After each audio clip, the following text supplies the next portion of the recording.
இன்றைய காலகட்டத்தில இந்த பெற்றோர்கள் என்ன ஃபீல் பண்றாங்க அப்படின்னா, பசங்கள பெத்தா நாளைக்கு கடைசி காலத்தில நமக்கு சோறு போட மாட்டாங்க.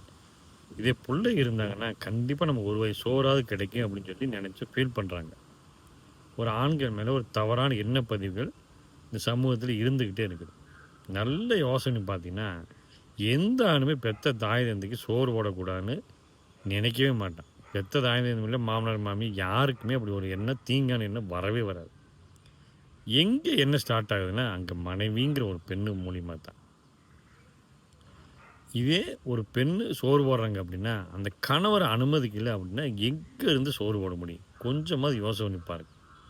இப்ப எங்க பார்த்தாலும் தடையா இருப்பது பார்த்தீங்கன்னா, இந்த பெண்கள் தானே ஒழிய ஆண்கள் இல்லைங்கிறத தயவு செய்து புரிந்து கொள்ளுங்கள். ஏதோ ஒரு சில இடங்கள்ல நடக்கலாமே ஒழிய, மேக்ஸிமம் அப்படி கிடையவே கிடையாதுங்கிறது தயவு செய்து புரிந்து கொள்ளுங்கள். பெண்களுக்கு பெண்கள் மட்டுமே எதிரி. ஆண்களுக்கு பெண்கள் தான் எதிரி.